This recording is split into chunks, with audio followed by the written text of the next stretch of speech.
Ouvrons cette revue de presse économique africaine par le site d'information en ligne l'économie.com. En sa une, le journal titre « Alerte ». La destruction des forêts premières s'accroît au Cameroun. C'est le résultat d'un rapport produit par Global Watch à la fin du mois de mars 2021. Le même site d'information en sa petite une indique que la chute de la production industrielle de caoutchouc de Safakam en 2020 est en baisse. Ecomatin.com titre « Port de Douala ». 34 milliards de recettes issues de la vente des sédiments fluviaux issus du dragage. C'est en effet le fruit de la convention qui a été paraphée le 27 avril dernier entre le port autonome de Douala et la filiale camerounaise de la société Pokali International SA portant autorisation d'exploitation, de traitement et de valorisation des sédiments issus du dragage. CEMAC.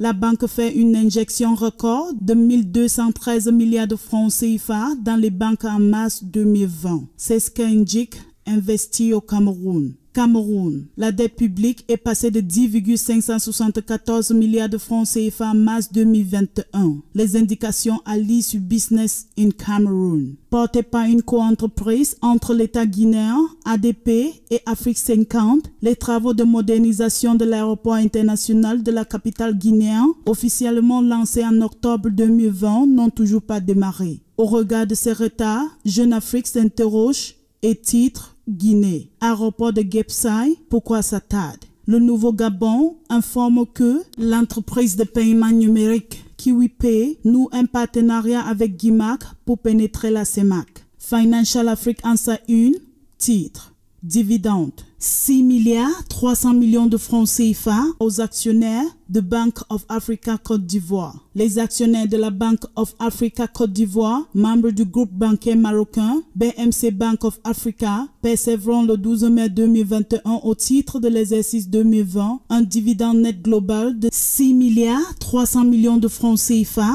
ont annoncé les dirigeants de cet établissement bancaire basé à Abidjan. Fait savoir le journal.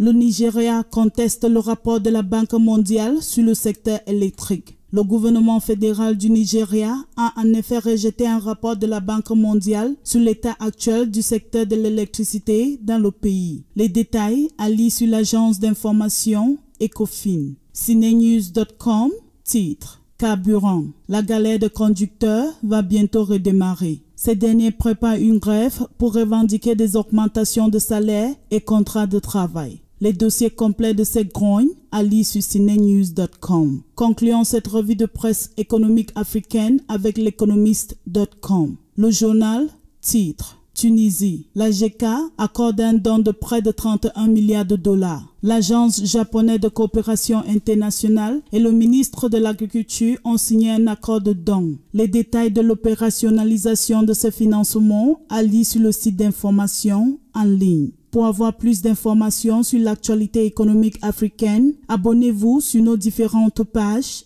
à l'adresse l'Economy News.